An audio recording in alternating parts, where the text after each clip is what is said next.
प्रकाशित। एप्स्टीन फाइलों में लाखों दस्तावेज, चित्र और वीडियो का संग्रह है, जिनमें अमेरिकी फाइनेंसर और बाल यौन शोषण के दोषी जेफरी एप्स्टीन की आपराधिक गतिविधियों का विस्तृत विवरण है, जिनमें सार्वजनिक हस्तियों, राजनेताओं और मशहूर हस्तियों से जुड़े उनके सामाजिक दायरे के लोग भी शामिल हैं। ये फाइलें एप्स्टीन और उनके सहयोगियों के खिलाफ आपराधिक मामलों में सबूत के तौर पर एकत्र किए गए दस्तावेज हैं, जो एफबीआई के सेंटिनल केस मैनेजमेंट सिस्टम में 300 गीगाबाइट से अधिक डेटा और अन्य मीडिया के रूप में संग्रहीत हैं। इनमें उनकी संपर्क पुस्तिका, उनके विमानों के उड़ान लॉग और अदालती दस्तावेज शामिल हैं। इनमें से कई रिकॉर्ड और फाइलें एप्स्टीन की संपत्ति से संबंधित हैं, जिसका प्रबंधन वकील डैरेन इंडिके और लेखाकार रिचर्ड कान करते हैं। नवंबर 2025 में अमेरिकी प्रतिनिधि सभा ने एप्स्टीन फाइल्स ट्रांसपेरेंसी एक्ट पारित किया और अमेरिकी सीनेट ने सर्वसम्मति से इसे मंजूरी दे दी, जिसके बाद राष्ट्रपति डोनाल्ड ट्रंप ने अगले दिन विधेयक पर हस्ताक्षर कर दिए। अगले महीने अमेरिकी न्याय विभाग ने अपेक्षाकृत कम मात्रा में फाइलें जारी की, जिससे दोनों दलों की आलोचना हुई। ट्रंप ने 2024 के राष्ट्रपति चुनाव अभियान के दौरान फाइलों को जारी करने का विचार पहले ही रखा था। हालांकि बाद में उन्होंने दावा किया कि फाइलों से जुड़े विवाद डेमोक्रेटिक पार्टी के सदस्यों द्वारा गढ़े गए थे। 30 जनवरी 2026 को 2000 वीडियो और 180,000 छवियों सहित अतिरिक्त 30 लाख पृष्ठ जारी किए गए। हालांकि न्याय विभाग ने स्वीकार किया कि कुल 60 लाख पृष्ठ जारी किए जाने योग्य फाइलों की श्रेणी में आ सकते हैं, लेकिन उसने कहा कि 30 जनवरी को जारी की गई फाइलें अंतिम थीं और उसने अपने कानूनी दायित्वों को पूरा कर लिया है। जारी की गई फाइलों में कई सार्वजनिक हस्तियों का उल्लेख था, जिसके कारण उनकी गतिविधियों की गहन जांच शुरू हो गई। पृष्ठभूमि: 1996 में मारिया फॉर्मर ने पुलिस को बताया कि एप्स्टीन ने उसके नाबालिग भाई बहनों की नग्न तस्वीरें चुराई थीं। हालांकि कोई जांच नहीं की गई। 2005 में एक महिला ने फ्लोरिडा के पाम बीच पुलिस विभाग को बताया कि उसकी 14 वर्षीय सौतेली बेटी को एप्स्टीन के बंगले में ले जाया गया था और उसे एप्स्टीन के सामने कपड़े उतारने और मालिश करने के लिए पैसे दिए गए थे। जांच के बाद एप्स्टीन पर आरोप लगाया गया और उसने 2008 में एक समझौता स्वीकार कर लिया। उस पर 2019 में फिर से आरोप लगाया गया और जेल में उसकी मृत्यु हो गई। एप्स्टीन ने राजनेताओं और मशहूर हस्तियों सहित सार्वजनिक हस्तियों का एक सामाजिक दायरा बनाया था। इससे इस तरह की साजिश की थ्योरी को हवा मिली कि एप्स्टीन उन ग्राहकों की सूची रखता था जिन्हें वह छोटी लड़कियों की तस्करी करता था। वह इसका इस्तेमाल उन्हें ब्लैकमेल करने के लिए करता था और उन्हीं ग्राहकों ने उसकी हत्या की थी। ये थ्योरी 2019 में उसकी मृत्यु के बाद तत्कालीन राष्ट्रपति डोनाल्ड ट्रंप सहित और फिर 2025 में व्यापक रूप से फैलाई गई। अंतर्वस्तु: 2007 का अभियोग पत्र। एफबीआई ने 2006 में एप्स्टीन की जांच शुरू की, जब ऐसी खबरें आईं कि वह फ्लोरिडा स्थित अपने घर में नाबालिग लड़कियों को यौन संबंध के लिए पैसे दे रहा था। 2007 में संघीय अभियोजकों ने एप्स्टीन और उसके 2 कर्मचारियों के खिलाफ नाबालिगों को बहकाने और यौन तस्करी के 32 आरोपों वाला एक अभियोग तैयार किया। अंततः अमेरिकी अटॉर्नी अलेक्जेंडर अकोस्टा ने एक समझौते पर हस्ताक्षर किए, जिससे एप्स्टीन संघीय अभियोजन से बच गया। एप्स्टीन ने इसके बजाय 18 वर्ष से कम आयु की किसी व्यक्ति से वेश्यावृत्ति करवाने के राज्य के आरोप में दोषी ठहराया और उसे 18 महीने की जेल की सजा मिली। उसके कर्मचारियों के खिलाफ कोई आरोप नहीं लगाया गया। अभियोग के मसौदे में एप्स्टीन को भागने का अत्यधिक जोखिम वाला व्यक्ति और हमें मिली जानकारी के आधार पर नाबालिग लड़कियों को बहकाने के उसके निरंतर प्रयासों के कारण समुदाय के लिए निरंतर खतरा बताया गया था। इसमें कई ऐसे अपराधों का वर्णन किया गया था जिन पर अंततः एप्स्टीन के समझौते के पक्ष में मुकदमा नहीं चलाया गया। कथित सहसाजिशकर्ताओं की जांच से संबंधित 2019 के दस्तावेज। 2019 के ईमेल से पता चलता है कि एप्स्टीन की 2019 में गिरफ्तारी के तुरंत बाद एफबीआई एजेंटों ने घिस्लेन मैक्सवेल और 9 अन्य कथित सहसाजिशकर्ताओं से संपर्क करने और उन्हें ग्रैंड जूरी के समन सौंपने पर चर्चा की थी। ईमेल में अधिकांश कथित सहसाजिशकर्ताओं के नाम नहीं बताए गए हैं, लेकिन प्रत्येक के शहर या राज्य का उल्लेख किया गया है। एक एफबीआई एजेंट ने ईमेल में लिखा है कि 3 लोगों को फ्लोरिडा में ढूंढकर ग्रैंड जूरी के समन सौंपे गए हैं। 1 को बोस्टन में, 1 को न्यूयॉर्क शहर में और 1 को कनेक्टिकट में ढूंढकर समन सौंपे गए हैं। न्यूयॉर्क के दक्षिणी जिले के संघीय अभियोजकों ने जेफरी एप्स्टीन के संभावित सह साजिशकर्ताओं की जांच शीर्षक से 86 पृष्ठों का एक ज्ञापन तैयार किया, जिसे 19 दिसंबर 2019 को अमेरिकी अटॉर्नी जेफरी बर्मन को भेजा गया था। इस ज्ञापन में 24 महिलाओं के बयान शामिल हैं जिन्होंने एप्स्टीन द्वारा नाबालिग रहते हुए दुर्व्यवहार किए जाने की सूचना दी है और 14 महिलाओं ने वयस्क होने पर एप्स्टीन द्वारा दुर्व्यवहार किए जाने की सूचना दी है। इनमें से एक महिला ने अभियोजकों को बताया कि एप्स्टीन ने उसे 2011 या 2012 में 2 पुरुषों की मालिश करने के लिए कहा था और उनमें से एक पुरुष ने उसके साथ यौन उत्पीड़न करने की कोशिश की और दूसरे पुरुष ने उसे अपने जन्नांगों को छूने के लिए मजबूर किया और फिर उसका बलात्कार किया। FBI ने इस बारे में कोई टिप्पणी नहीं की है कि क्या उन पुरुषों की जांच की गई थी या नहीं। जांच दस्तावेज। इन फाइलों में एप्स्टीन के फ्लोरिडा स्थित घर में काम करने वाले एक कर्मचारी के साथ FBI द्वारा किए गए साक्षात्कार के नोट्स भी शामिल थे। कर्मचारी ने एप्स्टीन के बिस्तर के पास एक मेज पर $100 के नोटों को फैलाना, इस्तेमाल किए गए कॉन्डोम को ठिकाने लगाना और एप्स्टीन के गैदों के बीच बंदूक रखना जैसे कामों का वर्णन किया था। कर्मचारी ने 2007 में FBI को यह भी बताया था कि एप्स्टीन ने एक बार उसे रॉयल पाम बीच हाई स्कूल की एक छात्रा को स्कूल के नाटक में उसके प्रदर्शन के उपलक्ष्य में फूल खरीद कर देने के लिए कहा था। एक दस्तावेज में एप्स्टीन के करीबी लोगों का विस्तृत आरेख दिया गया था, जिसमें मैक्सवेल, उनके वकील डैरेन इंडिके और उनके लेखाकार रिचर्ड कान शामिल थे। बिना तारीख वाले इस आरेख में एप्स्टीन के लंबे समय से जुड़े फ्रांसीसी model agent gene Luke Brunel को भी दिखाया गया था, जिन पर फ्रांस में बलात्कार के आरोप लगे थे और 2022 में फ्रांसीसी जेल में उन्होंने आत्महत्या कर ली थी। दस्तावेज में एप्स्टीन के निजी शेफ, पायलट और पीटर लिस्टरमैन सहित अन्य करीबी सहयोगियों के नाम भी थे, जिन्हें फाइल में विषय, गवाह और मॉडल मैचमेकर के रूप में वर्णित किया गया था। इसमें अरबपति व्यवसायी लेस विक्सनर का भी नाम था, जिन्होंने एप्स्टीन को धन प्रबंधक के रूप में नियुक्त किया था और कहा है कि उन्होंने 2007 में एप्स्टीन से संबंध तोड़ लिए थे। हालांकि आरेख से संकेत मिलता है कि न्याय विभाग एप्स्टीन के करीबी लोगों की संभावित संलिप्तता की जांच कर रहा था, लेकिन अन्य पहचाने गए व्यक्ति एप्स्टीन के जाने माने कर्मचारी थे, जिनमें से किसी पर भी आरोप नहीं लगाया गया।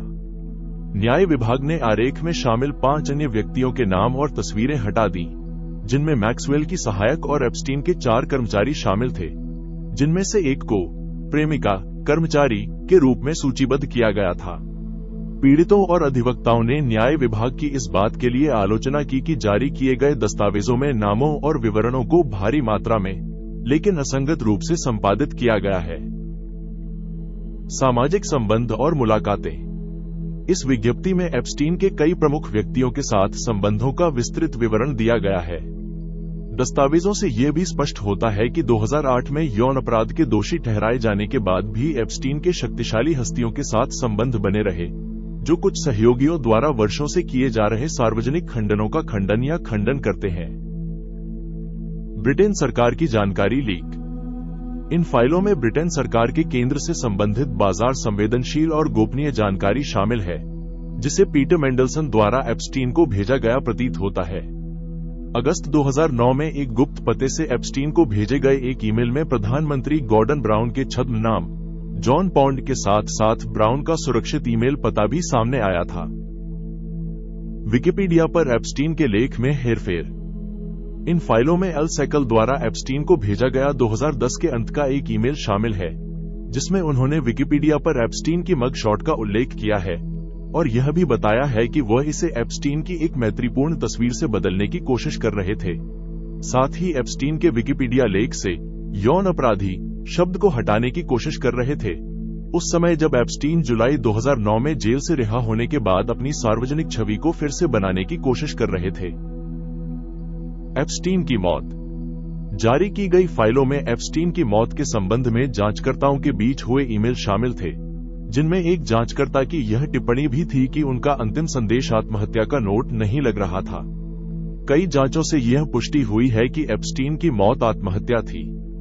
रिकॉर्ड में उस तरकीब का भी ब्यौरा दिया गया है जिसका इस्तेमाल जेल कर्मचारियों ने एप्स्टीन के शव को हटाए जाने के समय मेट्रोपॉलिटन करेक्शनल सेंटर के बाहर जमा मीडिया से बचने के लिए किया था। कर्मचारियों ने बक्सों और चादरों का इस्तेमाल करके एक शव जैसा ढांचा बनाया और उसे मुख्य चिकित्सा परीक्षक के कार्यालय की बताई गई एक सफेद वैन में लाद दिया। पत्रकारों ने जेल से वैन के निकलने पर उसका पीछा किया। उन्हें यह नहीं पता था कि एप्स्टीन का असली शव एक काले रंग के वाहन में लाद दिया गया था, जो साक्षात्कार के नोट्स के अनुसार किसी का ध्यान आकर्षित किए बिना निकल गया। वित्तीय रिकॉर्ड। एप्स्टीन ने अपनी मृत्यु से 2 दिन पहले 32 पन्नों के एक ट्रस्ट दस्तावेज पर हस्ताक्षर किए। इस दस्तावेज में उनकी $60 करोड़ की संपत्ति के 40 लाभार्थियों के नाम है। उन्होंने अपनी प्रेमिका बेलारूसी दंत चिकित्सक करीना शुलियाक को $10 करोड़ दिए। उन्होंने अपने निजी वकील डैरेन इंडिके को $5 करोड़ और अपने लेखाकार रिचर्ड कान को $2 करोड़ दिए। इंडिके और कान को एप्स्टीन की संपत्ति का सह कार्यकारी नामित किया गया था। उन्होंने घिस्लेन मैक्सवेल और अपने भाई मार्क एप्स्टीन को $10 करोड़ प्रत्येक और हार्वर्ड के गणित प्रोफेसर मार्टिन नोवाक को $5 करोड़ दिए। ये स्पष्ट नहीं है कि लाभार्थियों को कितनी राशि प्राप्त हुई, क्योंकि करों और पीड़ितों को किए गए भुगतानों के कारण संपत्ति कम हो गई है। कम से कम एक नामित लाभार्थी मार्क एप्स्टीन ने कहा है कि उन्हें इस बात की जानकारी नहीं थी कि उन्हें संपत्ति का लाभार्थी नामित किया गया है। संपादन। दिसंबर 2025 में जारी की गई जानकारी में त्रुटिपूर्ण संपादन तकनीकों के कारण आम जनता ने गुप्त रखी गई सामग्री को पुनः प्राप्त कर लिया, जिससे वह जानकारी सामने आ गई जिसे अधिकारियों ने छिपाने का इरादा किया था। सोशल मीडिया उपयोगकर्ताओं ने पाया कि कुछ दस्तावेजों में गुप्त रखी गई सामग्री को कॉपी करके किसी अन्य एप्लीकेशन में पेस्ट करने से वह पुनः प्रकट हो सकती है।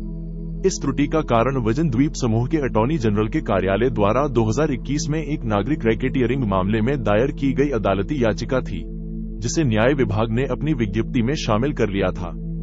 दिसंबर में जारी की गई प्रारंभिक सामग्री में कम से कम 550 पृष्ठ पूरी तरह से गुप्त रखे गए थे, जिनमें 255 पृष्ठों की एक श्रृंखला के लगातार दस्तावेज और 119 पृष्ठों की एक ग्रैंड जूरी प्रतिलिपि शामिल थी।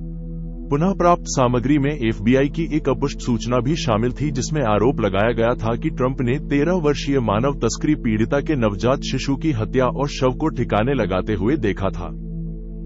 जनवरी 2026 में जारी की गई तस्वीरों पर संपादन संबंधी खामियों को लेकर और भी आलोचना हुई। न्याय विभाग ने दर्जनों बिना संपादित नग्न तस्वीरें प्रकाशित की, जिनमें युवा महिलाएं या संभवतः किशोरियों के चेहरे दिखाई दे रहे थे।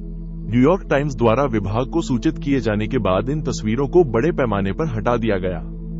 पीड़ितों के वकीलों ने कहा कि एप्स्टीन से सार्वजनिक रूप से कभी भी संबंधित न रहे पीड़ितों के नाम फाइलों में बिना संपादित किए दिखाई दिए। वॉल स्ट्रीट जर्नल की एक समीक्षा में पाया गया कि कम से कम 43 पीड़ितों के पूरे नाम उजागर हुए, जिनमें 2 दर्जन से अधिक ऐसे थे जो दुर्व्यवहार के समय नाबालिग थे। कुछ नाम 100 से अधिक बार दिखाई दिए और कीवत खोजों में घर के पते दिखाई दे रहे थे। ब्रैड एडवर्ड्स और ब्रिटनी हेंडरसन, जिन्होंने 4 दिसंबर को न्याय विभाग को 350 पीड़ितों की एक सूची प्रदान की थी ताकि यह सुनिश्चित किया जा सके कि उनके नाम संपादित किए जाएंगे, ने कहा कि विभाग संपादन प्रक्रिया को सत्यापित करने के लिए एक बुनियादी कीवत खोज करने में विफल रहा। एडवर्ड्स ने कहा कि सचमुच हजारों गलतियां थीं। पीड़िता अनुष्का डी जॉर्जियो, जिन्होंने घिस्लेन मैक्सवेल के खिलाफ गवाही दी थी, ने कहा कि उनका ड्राइविंग लाइसेंस भी उजागर सामग्री में शामिल था और उन्होंने सरकार पर पीड़ितों की सुरक्षा, संरक्षण और भलाई के प्रति घोर उपेक्षा का आरोप लगाया। न्याय विभाग ने पीड़ितों के लिए संपादन त्रुटियों की रिपोर्ट करने हेतु एक ईमेल इनबॉक्स स्थापित किया और कहा कि सुधार होने तक प्रभावित दस्तावेज हटा दिए जाएंगे। वकीलों जेनिफर फ्रीमैन और सिग्रिड मैककॉले ने दस्तावेजों को जारी करने के तरीके की आलोचना की। फ्रीमैन ने संपादन को बेवकूफी भरा बताया और विभाग पर पीड़ितों को बेनकाब करते हुए अपराधियों के नाम छिपाने का आरोप लगाया। विभाग के अधिकारियों ने स्वीकार किया कि फाइलों में कई रिकॉर्ड डुप्लीकेट थे। ऐसा प्रतीत होता है कि समीक्षकों ने नामों और अन्य पहचान संबंधी जानकारियों को संपादित करते समय अलग अलग मापदंड अपनाए थे। कुछ दस्तावेजों में एक प्रति में नाम खुला हुआ था, जबकि दूसरी प्रति में उसे संपादित कर दिया गया था। 1 फरवरी 2026 को 200 से अधिक कथित पीड़ितों का प्रतिनिधित्व करने वाले वकीलों ने संघीय न्यायाधीश रिचर्ड बर्मन और पॉल एंगलमेयर से न्याय विभाग की एप्स्टीन फाइल्स वेबसाइट को तुरंत बंद करने का आदेश देने का अनुरोध किया और इसे संयुक्त राज्य अमेरिका के इतिहास में एक ही दिन में पीड़ितों की निजता का सबसे जघन्य उल्लंघन बताया। उप अटॉर्नी जनरल टॉड ब्लैंच ने विभाग की प्रक्रियाओं का बचाव करते हुए कहा कि संपादन संबंधी त्रुटियां सभी सामग्रियों के लगभग 0.001% हिस्से को प्रभावित करती हैं और विभाग ने सूचित किए जाने पर त्रुटियों को तुरंत ठीक करने के लिए कदम उठाए। ट्रंप प्रशासन की स्थिति। 2024 के अमेरिकी राष्ट्रपति चुनाव अभियान के दौरान डोनाल्ड ट्रंप और उनके सहयोगियों ने संघीय सरकार के पास मौजूद जेफरी एप्स्टीन से संबंधित फाइलों को जारी करने का वादा किया था। ट्रंप ने साक्षात्कारों में कहा था कि वे संभवतः एप्स्टीन से संबंधित अतिरिक्त रिकॉर्ड सार्वजनिक करेंगे, जबकि जेडी वेंस और डोनाल्ड ट्रंप जूनियर सहित उनके सहयोगियों ने बिडेन प्रशासन पर एप्स्टीन के ग्राहकों की सूची छिपाने का आरोप लगाया था। पदभार संभालने के बाद अटॉर्नी जनरल पाम बोंडी ने फरवरी 2025 में घोषणा की कि वह राष्ट्रपति ट्रंप के निर्देश पर एप्स्टीन से संबंधित सामग्री की समीक्षा कर रही है और एफबीआई ने लगभग 100,000 रिकॉर्डों की व्यापक समीक्षा की। जुलाई 2025 में अमेरिकी न्याय विभाग ने एक ज्ञापन जारी किया जिसमें यह निष्कर्ष निकाला गया कि एप्स्टीन फाइलों में कोई ग्राहक सूची मौजूद नहीं थी। इस बात का कोई विश्वसनीय सबूत नहीं था कि एप्स्टीन ने प्रमुख व्यक्तियों को ब्लैकमेल किया था और उनकी मृत्यु आत्महत्या थी। इस घोषणा की ट्रंप समर्थकों और डेमोक्रेटिक सांसदों दोनों ने आलोचना की। बाद में वॉल स्ट्रीट जर्नल और न्यूयॉर्क टाइम्स की रिपोर्टिंग से पता चला कि बोंडी ने मई में ट्रंप को सूचित किया था कि उनका नाम फाइलों में अपुष्ट अफवाहों के साथ दिखाई देता है और अधिकारियों ने सार्वजनिक रूप से खुलासा न करने की सलाह दी थी। ट्रंप ने फाइलों को राजनीतिक विरोधियों द्वारा बनाए गए जाली दस्तावेज बताया और वॉल स्ट्रीट जर्नल के खिलाफ उसकी कवरेज को लेकर मानहानि का मुकदमा दायर किया। 19 नवंबर 2025 को ट्रंप ने एप्स्टीन फाइल्स ट्रांसपेरेंसी एक्ट पर हस्ताक्षर किए, जिसे कांग्रेस ने एप्स्टीन से संबंधित न्याय विभाग के रिकॉर्ड जारी करने के लिए पारित किया था। हस्ताक्षर समारोह पत्रकारों की अनुपस्थिति में हुआ। ट्रंप का एप्स्टीन के साथ संबंध। ट्रंप और एप्स्टीन 1980 के दशक के उत्तरार्ध से लेकर 2000 के दशक के मध्य तक एक दूसरे को जानते थे। 2002 में न्यूयॉर्क पत्रिका को दिए एक साक्षात्कार में ट्रंप ने एप्स्टीन को एक शानदार व्यक्ति बताया जो मेरी ही तरह खूबसूरत महिलाओं को पसंद करता है और उनमें से कई कम उम्र की हैं। 2000 के दशक की शुरुआत में उनके रिश्ते में खटास आ गई, जिसके आमतौर पर बताए जाने वाले कारणों में कर्मचारियों को लेकर विवाद और 2004 में फ्लोरिडा के पाम बीच में एक रियल एस्टेट सौदा शामिल था, जिसमें ट्रंप ने एप्स्टीन को पछाड़कर समुद्र तट के किनारे एक हवेली खरीदी थी। 2003 में ट्रंप ने एप्स्टीन को उनके 50वें जन्मदिन पर दिए गए शुभकामना संदेशों के एक एल्बम में एक पत्र लिखा। वॉल स्ट्रीट जर्नल ने बताया कि पत्र में आपत्तिजनक सामग्री थी, जिसे लिखने से ट्रंप ने इनकार किया। अक्टूबर 2007 में ट्रंप ने एप्स्टीन की मारे लागो की सदस्यता रद्द कर दी। चुनावी वादे 2024। बाइडेन प्रशासन के दौरान काश पटेल समेत ट्रंप के सहयोगियों ने इस दावे को बढ़ावा दिया कि एफबीआई एप्स्टीन की ग्राहकों की सूची को छिपा रही है और इसे जारी करने की मांग की। जून 2024 में टर्निंग पॉइंट एक्शन सम्मेलन में अपने भाषण में डोनाल्ड ट्रंप जूनियर ने बाइडेन प्रशासन पर बाल यौन शोषण करने वालों को बचाने के लिए सूची को गुप्त रखने का आरोप लगाया। अक्टूबर में जेडी वेंस ने कहा, हमें एप्स्टीन सूची जारी करनी चाहिए। ट्रंप ने 2015 के कंजर्वेटिव पॉलिटिकल एक्शन सम्मेलन में एप्स्टीन और बिल क्लिंटन के बीच संबंध का जिक्र करने के बावजूद इस दौरान एप्स्टीन फाइलों का शायद ही कभी उल्लेख किया। फिर भी उन्होंने अपने सहयोगियों के दावों का खंडन नहीं किया। अपने 2024 के राष्ट्रपति चुनाव अभियान के दौरान डोनाल्ड ट्रंप ने 2 मौकों पर एप्स्टीन फाइलों को जारी करने का वादा किया। जून 2024 में फॉक्स न्यूज के साथ एक साक्षात्कार में जब उनसे पूछा गया कि क्या वे उन्हें सार्वजनिक करेंगे, तो ट्रंप ने जवाब दिया, हाँ, मैं करूंगा। ये क्लिप ट्रंप के आधिकारिक अभियान खाते द्वारा ट्विटर पर साझा की गई थी। बाद में प्रसारित हुए बिना संपादित उत्तर में ट्रंप कहते हैं कि उन्हें यकीन नहीं है कि वे ऐसा करेंगे क्योंकि आप लोगों के जीवन को प्रभावित नहीं करना चाहते अगर उसमें फर्जी बातें हों, क्योंकि उस पूरी दुनिया में बहुत सी फर्जी बातें हैं। सितंबर 2024 में लेक्स फ्रिडमैन के साथ एक साक्षात्कार में ट्रंप ने कहा कि उन्हें एप्स्टीन की अतिरिक्त फाइलें जारी करने में कोई समस्या नहीं होगी और वे संभवतः ग्राहकों की सूची सार्वजनिक करेंगे। प्रारंभिक रिलीज और एफबीआई समीक्षा। फरवरी-मई 2025। 21 फरवरी 2025 को फॉक्स न्यूज के पत्रकार जॉन रॉबर्ट्स ने अमेरिकी अटॉर्नी जनरल पाम बोंडी से पूछा कि क्या न्याय विभाग जेफरी एप्स्टीन के ग्राहकों की सूची प्रकाशित करेगा, और बोंडी ने जवाब दिया, यह अभी मेरी डेस्क पर समीक्षा के लिए रखी है। यह राष्ट्रपति ट्रंप का निर्देश है। मैं इसकी समीक्षा कर रही हूँ। 27 फरवरी को उन्होंने ऐसे दस्तावेज जारी किए जिनमें कोई महत्वपूर्ण नई जानकारी नहीं थी। निराश जनता के विरोध का सामना करते हुए बोंडी ने FBI निदेशक काश पटेल से वह विस्तृत सामग्री उपलब्ध कराने की मांग की जो उन्होंने मूल रूप से उनसे मांगी थी। FBI के रिकॉर्ड सूचना प्रसार अनुभाग के प्रमुख माइकल सीडेल ने बोंडी के आदेश का विरोध किया और उन्हें इस्तीफा देने के लिए मजबूर होना पड़ा। सेनेटर डिक डर्बिन के अनुसार FBI ने मार्च के अंत में 2 सप्ताह तक एप्स्टीन के रिकॉर्ड पर काम किया।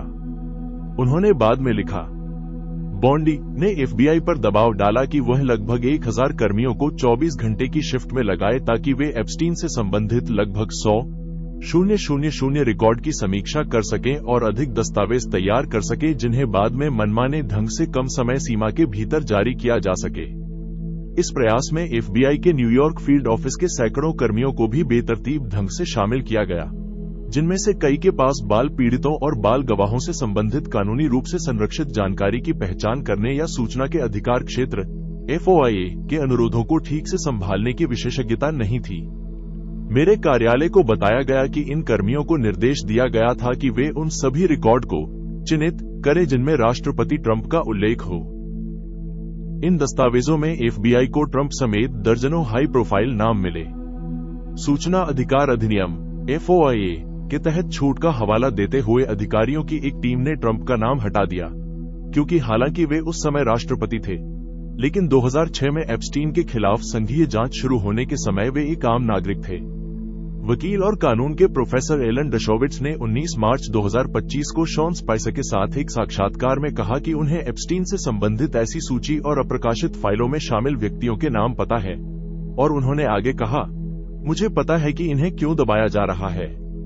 मुझे पता है कि इन्हें कौन दबा रहा है, और वे एक न्यायाधीश और मामलों से संबंधित गोपनीयता से बंधे हैं, और मैं जो जानता हूं उसका खुलासा नहीं कर सकता। डशोविट्स उस कानूनी टीम का हिस्सा थे जिसने 2006 में एप्स्टीन के लिए गैर अभियोजन समझौते पर बातचीत की थी। मई में बोंडी ने ट्रंप को सूचित किया कि उनका नाम एप्स्टीन फाइलों में आया है। उन्होंने ये भी कहा कि फाइलों में ट्रंप और अन्य लोगों के बारे में अपुष्ट अफवाहें, बाल पोर्नोग्राफी और एप्स्टीन के पीड़ितों की पहचान संबंधी जानकारी शामिल है। इसलिए अधिकारियों ने सलाह दी कि फाइलों का खुलासा नहीं किया जाना चाहिए। व्हाइट हाउस के संचार निदेशक स्टीवन चेंग ने उन रिपोर्टों का खंडन किया कि ट्रंप को फाइलें जारी न करने की सलाह दी गई थी, और बोंडी ने कहा कि हमारी नियमित ब्रीफिंग के हिस्से के रूप में हमने राष्ट्रपति को निष्कर्षों से अवगत कराया। इसके तुरंत बाद बोंडी ने कोनिया में चोट का हवाला देते हुए CPAC के मानव तस्करी विरोधी अंतर्राष्ट्रीय शिखर सम्मेलन में अपनी उपस्थिति रद्द कर दी। पॉलिटिको के अनुसार मई में हुई ब्रीफिंग के बाद ट्रंप ने जानकारी जारी करने से बचने के लिए सरकार के सार्वजनिक खुलासों को सीमित करने की कोशिश की। 18 मई को पटेल और FBI के उप निदेशक डैन बोगिनो ने फॉक्स न्यूज को बताया कि एप्स्टीन ने आत्महत्या कर ली थी। 6 जून को जो रोगन एक्सपीरियंस ने काश पटेल का एक साक्षात्कार प्रसारित किया, जिसमें उन्होंने एप्स्टीन मामले के बारे में कहा, हमने सभी जानकारी की समीक्षा कर ली है और अमेरिकी जनता को हम जितनी जानकारी जारी कर सकते हैं उतनी जानकारी देंगे। उसने आत्महत्या कर ली। क्या आपको सच में लगता है कि अगर वह वीडियो सबूत मौजूद होता तो मैं आपको नहीं देता? न्याय विभाग का ज्ञापन और प्रशासन की प्रतिक्रिया। जुलाई-नवंबर 2025। 6 जुलाई 2025 को एक्सियोस ने रिपोर्ट किया कि न्याय विभाग और FBI ने 2 पृष्ठ के ज्ञापन में निष्कर्ष निकाला था कि इस बात का कोई सबूत नहीं है कि एप्स्टीन ने कोई ग्राहक सूची रखी थी, प्रमुख व्यक्तियों को ब्लैकमेल किया था या उसकी हत्या की गई थी। ज्ञापन में चिकित्सा परीक्षक के इस निष्कर्ष की भी पुष्टि की गई कि एप्स्टीन की मृत्यु आत्महत्या से हुई थी। न्याय विभाग ने 7 जुलाई को सार्वजनिक रूप से ज्ञापन जारी किया, जिसमें कहा गया कि उन्हें ऐसा कोई सबूत नहीं मिला जिससे बिना आरोप वाले तीसरे पक्षों के खिलाफ जांच शुरू की जा सके, और एप्स्टीन से संबंधित कोई और दस्तावेज जारी नहीं किया जाएगा। जब पूछा गया कि फरवरी में बोंडी का क्या मतलब था जब उन्होंने कहा था कि एप्स्टीन से संबंधित सामग्री उनकी मेज पर है, तो व्हाइट हाउस की प्रेस सचिव कैरोलिन लीविट ने कहा कि बोंडी किसी विशिष्ट ग्राहक सूची के बजाय एप्स्टीन के अपराधों से संबंधित सभी दस्तावेजों का जिक्र कर रही थी। बोंडी ने अगले दिन कैबिनेट बैठक में भी इसी तरह का स्पष्टीकरण दिया। प्रशासन के रुख की राजनीतिक हलकों में हर तरफ से आलोचना हुई। डेमोक्रेटिक प्रतिनिधियों ने निष्कर्षों को चुनौती दी, जबकि दक्षिणपंथी कार्यकर्ताओं और प्रभावशाली व्यक्तियों, जिनमें हॉजविंस, एलेक्स जोन्स, रोगन ओ हैंडली और लिज व्हीलर शामिल थे, ने संदेह व्यक्त किया। बोंडी को मैगा आंदोलन के कई लोगों की ओर से विशेष आलोचना का सामना करना पड़ा। पॉडकास्टर जो रोगन ने प्रशासन के इस उलटफेर को सीमा रेखा बताया, खासकर उन समर्थकों के लिए जिन्होंने पारदर्शिता के वादे के आधार पर ट्रंप का समर्थन किया था। 9 जुलाई को व्हाइट हाउस में बोंडी, डैन बोगिनो, काश पटेल और चीफ ऑफ स्टाफ सूसी वाइल्स की मौजूदगी में हुई एक बैठक में बोगिनो और पटेल से कथित तौर पर ज्ञापन को लेकर सवाल जवाब किए गए। इसके बाद बोगिनो ने इस्तीफा देने पर विचार किया। 18 अगस्त को बोंडी और पटेल ने घोषणा की कि मिसौरी के अटॉर्नी जनरल एंड्रू बेली बोगिनो के साथ FBI के उप निदेशक का पद साझा करेंगे, और बेली ने 15 सितंबर को शपथ ली। कुछ लोगों ने प्रशासन के इस बयान का समर्थन किया कि आगे और जानकारी का खुलासा करना अनावश्यक था, जिनमें एप्स्टीन के पूर्व वकील डेविड शोएन भी शामिल थे, जिन्होंने 2008 के एक समझौते पर बातचीत में मदद की थी। जुलाई के मध्य में ट्रंप ने एप्स्टीन फाइलों को अपने राजनीतिक विरोधियों, जिनमें बिडेन प्रशासन, बराक ओबामा और हिलेरी क्लिंटन शामिल थे, द्वारा बनाए गए जाली दस्तावेज बताया। 16 जुलाई को न्याय विभाग ने एप्स्टीन पर मुकदमा चलाने वाली संघीय अभियोजक मॉरीन कोमी को बर्खास्त कर दिया। वह जेम्स कोमी की बेटी है, जिन्हें ट्रंप ने 2017 में FBI निदेशक पद से हटा दिया था। 17 जुलाई को, जिस दिन वॉल स्ट्रीट जर्नल ने रिपोर्ट किया कि ट्रंप ने एप्स्टीन के 50वें जन्मदिन के 22 साल पहले प्रकाशित एक पुस्तक में शामिल पत्र लिखा था, ट्रंप ने ट्रुथ सोशल पर घोषणा की कि उन्होंने बोंडी को ग्रैंड जूरी की सभी प्रासंगिक गवाहियों को जारी करने के लिए अदालत की मंजूरी लेने का निर्देश दिया है, और इस मामले पर चल रहे ध्यान को डेमोक्रेट्स द्वारा फैलाया गया एक घोटाला बताया। बोंडी ने जवाब दिया कि वह कल अदालत में याचिका दायर करने के लिए तैयार है। कानूनी जानकारों ने कहा कि इन प्रतिलेखों में कोई महत्वपूर्ण नई जानकारी होने की उम्मीद नहीं थी। अगले दिन ट्रंप ने जर्नल, जिसमें 2 पत्रकार, मालिक रूपर्ट मर्डॉक और मूल कंपनियां डॉव जोन्स और न्यूज कॉर्प शामिल हैं, पर मानहानि और बदनामी का मुकदमा दायर किया। 21 जुलाई को व्हाइट हाउस ने ट्रंप की स्कॉटलैंड यात्रा के लिए नियुक्त प्रेस पूल से जर्नल के एक रिपोर्टर को हटा दिया। न्याय विभाग द्वारा ग्रैंड जूरी की सामग्री को सार्वजनिक करने के अनुरोध को संघीय न्यायाधीशों ने अस्वीकार कर दिया। 23 जुलाई को न्यायाधीश रॉबिन रोसेनबर्ग ने फैसला सुनाया कि वे कानूनी कार्यवाही से बाहर केवल व्यापक जनहित के आधार पर फ्लोरिडा ग्रैंड जूरी दस्तावेजों के अनुरोध को स्वीकार नहीं कर सकती, और इसके बजाय एक नया मामला खोलने का आदेश दिया। घिस्लेन मैक्सवेल के वकीलों ने खुलासे का विरोध करते हुए इसे मैक्सवेल के शेष कानूनी विकल्पों और उचित प्रक्रिया अधिकारों को देखते हुए ग्रैंड जूरी की गोपनीयता में व्यापक हस्तक्षेप बताया। 8 अगस्त को न्याय विभाग ने अपने अनुरोध का दायरा बढ़ाते हुए मैक्सवेल और एप्स्टीन दोनों मामलों में ग्रैंड जूरी के साक्ष्यों को शामिल किया। न्यायाधीश पॉल एंगलमेयर ने 11 अगस्त को मैक्सवेल के अनुरोध को अस्वीकार कर दिया, यह फैसला सुनाते हुए कि प्रशासन का पूरा आधार कि मैक्सवेल ग्रैंड जूरी की सामग्री एप्स्टीन और मैक्सवेल के अपराधों या सरकार द्वारा उनकी जांच के बारे में महत्वपूर्ण नई जानकारी सामने लाएगी, स्पष्ट रूप से गलत है। उन्होंने सरकार के सार्वजनिक स्पष्टीकरणों को कपटी बताया।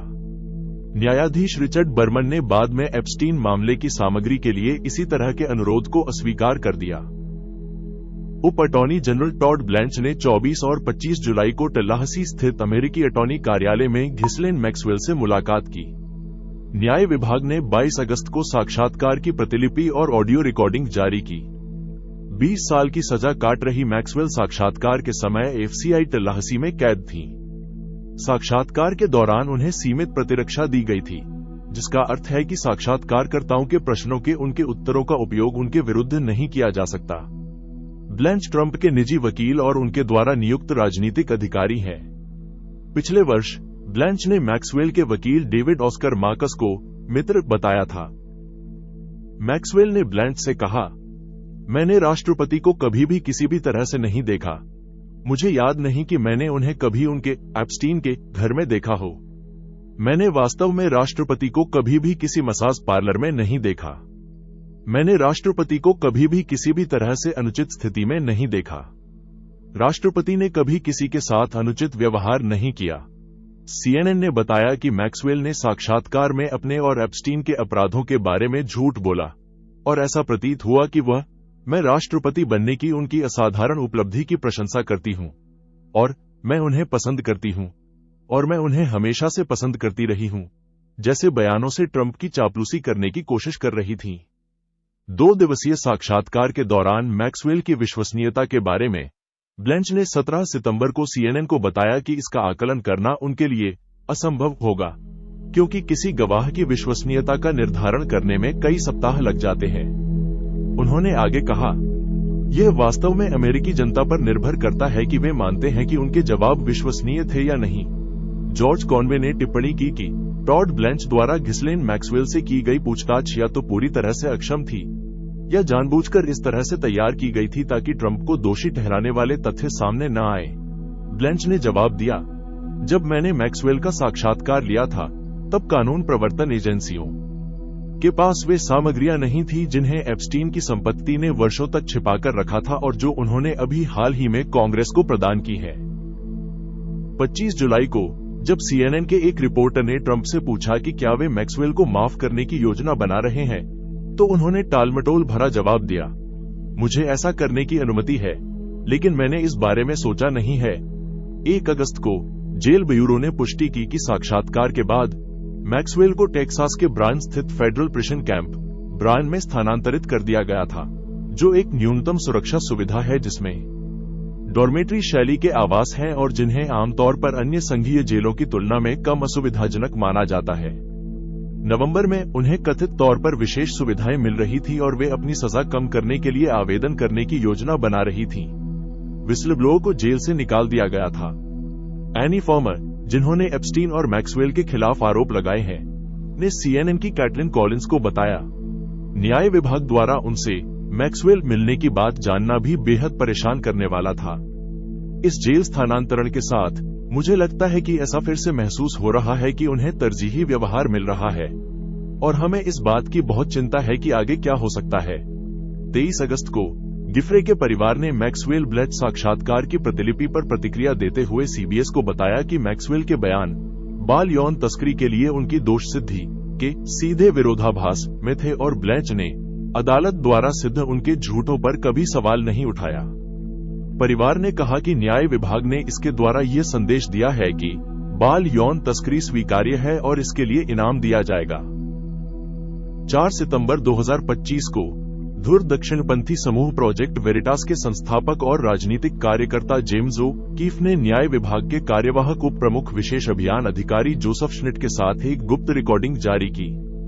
रिकॉर्डिंग में श्निट ने एप्स्टीन फाइलों के अस्तित्व को स्वीकार करते हुए कहा कि हजारों पन्नों की फाइलें हैं और वे उन फाइलों में मौजूद हर रिपब्लिकन या रूढ़िवादी व्यक्ति के नाम हटा देंगे, केवल उदारवादी और डेमोक्रेटिक लोगों के नाम रहने देंगे। श्निट ने कहा कि मैक्सवेल को न्यूनतम सुरक्षा वाली जेल में स्थानांतरित करना संघीय कारागार ब्यूरो की नीति के विरुद्ध था, क्योंकि वह एक दोषी यौन अपराधी है और वे उसे चुप रहने के लिए कुछ दे रहे हैं। उन्होंने बोंडी को हाँ में हाँ मिलाने वाली बताया और कहा कि वह वही चाहती है जो ट्रंप चाहते हैं। रिकॉर्डिंग के जवाब में श्निट ने कहा कि उन्हें इस बात का कोई अंदाजा नहीं था कि उनकी रिकॉर्डिंग की जा रही है और बताया कि उनकी मुलाकात तो कीफ के गुप्त पत्रकार से हिंज पर हुई थी। उन्होंने कहा कि उनकी टिप्पणियां न्याय विभाग से प्राप्त जानकारी पर नहीं बल्कि मीडिया से मिली जानकारी पर आधारित थीं। जवाब में न्याय विभाग ने श्निट के बयानों को झूठा बताते हुए कहा कि जोसेफ श्निट की एप्स्टीन सामग्री की विभाग की आंतरिक समीक्षा में कोई भूमिका नहीं थी और श्निट द्वारा अपने वरिष्ठों को भेजे गए एक ईमेल का आईफोन स्क्रीनशॉट पोस्ट किया जिसमें रिकॉर्डिंग को अगस्त 2025 में 2 तारीखों पर घटित बताया गया था। 14 नवंबर 2025 तक ट्रंप ये दावा करते रहे कि फाइलें राजनीतिक विरोधियों, जिनमें बिडेन प्रशासन, बराक ओबामा और हिलेरी क्लिंटन शामिल हैं, द्वारा बनाए गए जाली दस्तावेज थे और इस मामले को डेमोक्रेट धोखा बताते रहे। कांग्रेस की कार्रवाई। 18 नवंबर 2025 को अमेरिकी प्रतिनिधि सभा ने एप्स्टीन फाइल्स ट्रांसपेरेंसी एक्ट को 427-1 के मत से पारित कर दिया। प्रतिनिधि क्ले हिगिंस ने एकमात्र असहमति वाला मत दिया। उसी दिन बाद में सीनेट ने सर्वसम्मति से विधेयक के उसी संस्करण को पारित कर दिया और इसे ट्रंप के पास भेज दिया। विधेयक को औपचारिक रूप से 19 नवंबर 2025 की सुबह सीनेट कक्ष से राष्ट्रपति के पास भेजा गया। पीड़ित की वकालत और प्रारंभिक दबाव। एप्स्टीन के पीड़ितों और उनके समर्थकों ने संघीय रिकॉर्डों को सार्वजनिक करने के लिए कांग्रेस पर दबाव डाला। वर्जीनिया गिउफ्रे के भाई स्काई रॉबर्ट्स और डैनी विल्सन और गिउफ्रे की भाभी अमांडा रॉबर्ट्स ने जुलाई 2025 में पत्रकारों से कहा कि वे संबंधित दस्तावेजों को जारी करवाना चाहते हैं। अमांडा रॉबर्ट्स ने आगे कहा कि गिउफ्रे ने भी दस्तावेजों को जारी करने की इच्छा जताई थी और वर्जीनिया पारदर्शिता और न्याय के पक्ष में होती। वर्जीनिया गिउफ्रे ने उसी वर्ष की शुरुआत में आत्महत्या कर ली थी। 3 सितंबर 2025 को पीड़ितों ने अमेरिकी कैपिटल के बाहर सार्वजनिक रूप से प्रदर्शन किया और अटॉर्नी जनरल बोंडी से सभी फाइलें जारी करने की मांग की। दशकों से जवाबदेही की कमी से निराश होकर कुछ पीड़ितों ने घोषणा की कि यदि अधिकारी जानकारी छिपाते रहे तो वे एप्स्टीन के सहयोगियों की अपनी आंतरिक सूची तैयार करेंगे। 1 महीने बाद आरोप लगाने वाली एनी फॉर्मर ने CNN को बताया कि अपनी सूची बनाना और जारी करना एक समूह के रूप में आगे बढ़ने का सबसे प्रभावी तरीका नहीं है। जुलाई में डेमोक्रेटिक प्रतिनिधि जेमी रास्किन और उनके 15 सहयोगियों ने बोंडी को एक पत्र भेजकर न्याय विभाग पर ट्रंप को बचाने के लिए दस्तावेज छिपाने का आरोप लगाया। प्रतिनिधि रो खन्ना और मार्क वेसी ने सदन को न्याय विभाग के पास मौजूद एप्स्टीन से संबंधित सभी रिकॉर्ड जारी करने के लिए मतदान कराने हेतु अलग अलग प्रस्ताव पेश किए। खन्ना का प्रस्ताव पार्टी लाइन के आधार पर 211-210 मतों से विफल रहा। निगरानी, सुनवाई और सम्मन। जुलाई में हाउस ओवरसाइट कमेटी ने घिसलेन मैक्सवेल को समन भेजा और अगस्त में बिल क्लिंटन, न्याय विभाग के पूर्व अधिकारियों और स्वयं न्याय विभाग को दस्तावेजों के लिए समन जारी किए। कमेटी ने न्याय विभाग से 19 अगस्त तक एप्स्टीन फाइलें उपलब्ध कराने की मांग की। 18 अगस्त को अधिकारियों ने कमेटी को सूचित किया कि वे 22 अगस्त से रिकॉर्ड उपलब्ध कराना शुरू कर देंगे। सितंबर से शुरू होकर कमेटी ने न्याय विभाग से और एक समन के जवाब में एप्स्टीन की संपत्ति से प्राप्त दस्तावेजों के बैच जारी किए। इन जारी किए गए दस्तावेजों में एप्स्टीन के संपर्क रिकॉर्ड, पत्राचार और तस्वीरों के कुछ हिस्से शामिल थे। FBI निदेशक काश पटेल ने 16 सितंबर को सीनेट न्यायपालिका समिति और अगले दिन हाउस न्यायपालिका समिति के समक्ष गवाही दी। अटॉर्नी जनरल पाम बोंडी ने 7 अक्टूबर को सीनेट न्यायपालिका समिति और 9 अक्टूबर को हाउस न्यायपालिका समिति के समक्ष गवाही दी। निष्कासन याचिका और दल बदल। सितंबर 2025 में प्रतिनिधि थॉमस मैसी और रो खन्ना ने न्याय विभाग को फाइलें जारी करने के लिए बाध्य करने वाले विधेयक पर सदन में मतदान कराने हेतु एक याचिका दायर की। ट्रंप और रिपब्लिकन नेताओं ने इस प्रयास के विरुद्ध दबाव अभियान चलाया, जिसमें एक गुमनाम अधिकारी ने याचिका पर हस्ताक्षर करने को प्रशासन के प्रति घोर शत्रुतापूर्ण कृत्य बताया। प्रशासन के विरोध के बावजूद कई रिपब्लिकन सदस्यों ने पार्टी नेतृत्व से अलग होकर याचिका पर हस्ताक्षर किए।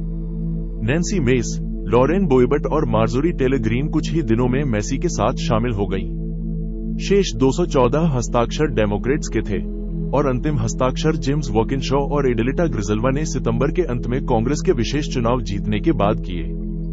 याचिका पूरी होने के करीब आते ही ट्रंप ने प्रतिनिधि लॉरेन बोयबट को व्हाइट हाउस बुलाया। प्रेस सचिव कैरोलिन लीविट ने बैठक की पुष्टि की। 8 अक्टूबर को प्रतिनिधि एरिक स्वॉलवेल ने कहा कि हाउस के कई रिपब्लिकन ने उन्हें निजी तौर पर बताया था कि वे इस मुद्दे पर ट्रंप का बचाव करना जारी नहीं रखना चाहते, जिनमें से एक ने कहा, यह एप्स्टीन बम फटने ही वाला है। प्रतिनिधि खन्ना ने भविष्यवाणी की कि 40-50 रिपब्लिकन फाइलें जारी करने के पक्ष में मतदान कर सकते हैं और मैसी ने भी इसी तरह अनुमान लगाया कि रिपब्लिकन समर्थन तेजी से बढ़ सकता है। 12 नवंबर को अंतिम हस्ताक्षर प्राप्त होने पर हाउस स्पीकर माइक जॉनसन ने घोषणा की कि अगले सप्ताह पूरा सदन एप्स्टीन फाइलों को जारी करने पर मतदान करेगा। ट्रंप के सलाहकारों ने उन्हें निजी तौर पर सूचित किया कि वे इस मुद्दे पर हार चुके हैं और फाइलों का जारी होना अपरिहार्य प्रतीत होता है। 16 नवंबर को ट्रंप ने सार्वजनिक रूप से अपना रुख बदल दिया और ट्रुथ सोशल पर लिखा कि हाउस रिपब्लिकन को एप्स्टीन फाइलों को जारी करने के पक्ष में मतदान करना चाहिए। एप्स्टीन के भाई मार्क एप्स्टीन ने 17 नवंबर को कहा कि एक विश्वसनीय सूत्र ने उन्हें बताया था कि वर्जीनिया के विनचेस्टर में एक सुविधा केंद्र है जहां वे फाइलों से रिपब्लिकन नामों को हटाने के लिए उन्हें साफ कर रहे हैं, जिससे उन्होंने कहा कि फाइलों को जारी करने के बारे में अचानक रुख में आए बदलाव की व्याख्या होती है। एप्स्टीन फाइल्स पारदर्शिता अधिनियम का पारित होना। 18 नवंबर 2025 को प्रतिनिधि सभा ने 217-210 मतों से एक प्रक्रियात्मक नियम को मंजूरी दी, जिसने बर्खास्तगी याचिका को रद्द कर दिया, लेकिन एप्स्टीन फाइल्स ट्रांसपेरेंसी एक्ट पर मतदान सुनिश्चित किया। उसी दिन बाद में प्रतिनिधि सभा ने 427-1 मतों से अधिनियम पारित किया। प्रतिनिधि क्ले हिगिंस ने एकमात्र असहमति वाला मत दिया। सीनेट ने उसी दिन सर्वसम्मति से विधेयक को मंजूरी दे दी। विधेयक को औपचारिक रूप से 19 नवंबर की सुबह राष्ट्रपति के पास भेजा गया। ट्रंप ने उसी दिन बाद में पत्रकारों की अनुपस्थिति में अधिनियम पर हस्ताक्षर किए। अधिनियम के तहत न्याय विभाग को 19 दिसंबर 2025 तक एप्स्टीन से संबंधित फाइलें जारी करनी थीं। 2026 में असंपादित फाइलों की कांग्रेस द्वारा समीक्षा। फरवरी 2026 में अमेरिकी कांग्रेस के सदस्यों को न्याय विभाग द्वारा संचालित सुरक्षित संघीय सुविधाओं में जेफरी एप्स्टीन से संबंधित बिना संपादित मामले की फाइलों की समीक्षा करने की अनुमति दी गई। यह अनुमति एप्स्टीन फाइल्स ट्रांसपेरेंसी एक्ट के पारित होने और कानून के कार्यान्वयन पर चल रही कांग्रेस की निगरानी के बाद दी गई। सांसदों को नियंत्रित परिस्थितियों में मौके पर ही दस्तावेजों की जांच करने की अनुमति दी गई थी, लेकिन उन्हें सामग्री को हटाने, कॉपी करने या पुनरुत्पादित करने की अनुमति नहीं थी। यह समीक्षा एप्स्टीन से संबंधित रिकॉर्ड के प्रकटीकरण और प्रबंधन की निगरानी के लिए कांग्रेस के निरंतर प्रयासों का हिस्सा थी। कई सांसदों ने फाइलों के प्रबंधन की आलोचना की, जिनमें प्रतिनिधि जेमी रास्किन ने सामग्री की समीक्षा के बाद न्याय विभाग पर अस्पष्ट संपादनों के माध्यम से जानकारी को छिपाने का आरोप लगाया। जारी और खुलासों का कालक्रम। एप्स्टीन और उनके सहयोगियों से संबंधित दस्तावेज अदालती आदेशों के तहत सार्वजनिक किए जाने, कांग्रेस द्वारा जारी किए जाने, न्याय विभाग के खुलासों, पत्रकारिता जांच और अनजाने में हुए लीक के माध्यम से सार्वजनिक हुए। घिस्लेन मैक्सवेल मानहानि मामले से संबंधित अदालती दस्तावेज जनवरी 2024 में सार्वजनिक किए गए। हालांकि उनमें ऐसी कोई जानकारी नहीं थी जो पहले से ही सार्वजनिक रूप से ज्ञात न हो। सितंबर 2025 में ब्लूमबर्ग न्यूज ने स्वतंत्र रूप से एप्स्टीन के निजी खाते से 18,000 ईमेल प्राप्त किए। नवंबर 2025 में एप्स्टीन फाइल्स ट्रांसपेरेंसी एक्ट पारित होने के बाद अमेरिकी न्याय विभाग ने फाइलों को चरणबद्ध तरीके से जारी किया। पहला बैच अधिनियम की 19 दिसंबर की समय सीमा पर जारी किया गया, जिसकी व्यापक काट छांट और कानून की आवश्यकताओं को पूरा न करने के कारण दोनों दलों ने आलोचना की, और उसके बाद 30 जनवरी 2026 को 30 लाख से अधिक पृष्ठ जारी किए गए। अलग से हाउस ओवरसाइट कमेटी ने सितंबर 2025 से न्याय विभाग और एप्स्टीन एस्टेट से प्राप्त हजारों पृष्ठ जारी किए। न्याय विभाग ने कहा कि 30 जनवरी को दस्तावेजों को जारी करने से वह अधिनियम का पूरी तरह से अनुपालन करने लगा, लेकिन प्रतिनिधि रो खन्ना सहित सांसदों ने इसका खंडन करते हुए कहा कि विभाग ने 60 लाख से अधिक पृष्ठों को संभावित रूप से जारी करने योग्य माना था, फिर भी उसने केवल आधे पृष्ठ ही जारी किए। 2024 मैक्सवेल मामले की गोपनीयता भंग होना। दिसंबर 2023 में न्यूयॉर्क की न्यायाधीश लोरेटा प्रेस्का ने घिस्लेन मैक्सवेल के खिलाफ 2015 के मानहानि मामले से संबंधित दस्तावेजों को सार्वजनिक करने का आदेश दिया और अपील के लिए 1 जनवरी 2024 की समय सीमा निर्धारित की। जनवरी 2024 में जारी किए गए अदालती दस्तावेजों में ऐसी बहुत कम जानकारी थी जो पहले से सार्वजनिक रूप से ज्ञात नहीं थी।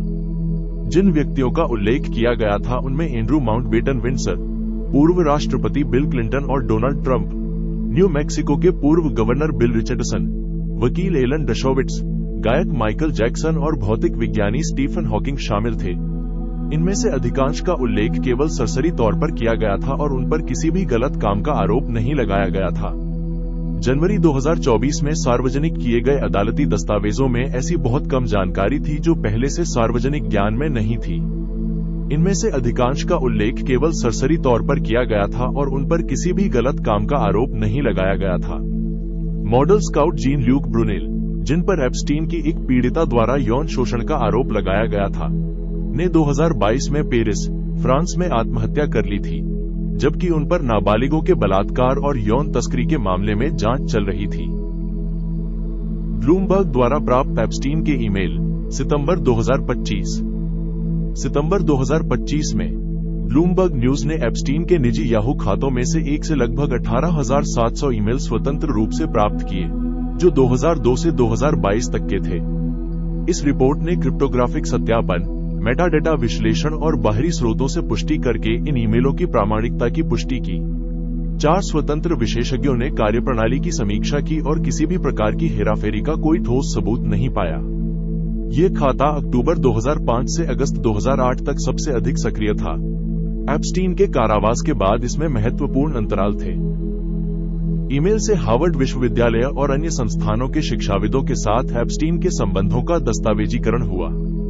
पत्राचार से पता चला कि मनोवैज्ञानिक स्टीफन कोसलिन और आनुवंशिकीविद जॉर्ज चच सहित शोधकर्ताओं ने एप्स्टीन द्वारा वित्तपोषित परियोजनाओं का प्रस्ताव रखा था, जैसे कि आनंद के तंत्रिका संबंधी सहसंबंधों की खोज करने वाली प्लेजर जीनोम इनिशिएटिव और जीवन विस्तार जैसे विचित्र विचारों का अध्ययन करने के लिए एक आनुवंशिकी और मस्तिष्क प्रयोगशाला।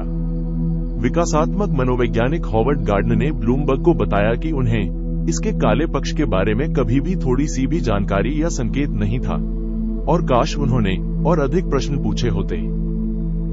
इन दस्तावेजों से एप्स्टीन की 2006 में अभियोग के दौरान उनकी कानूनी बचाव रणनीति के कुछ पहलुओं का खुलासा हुआ।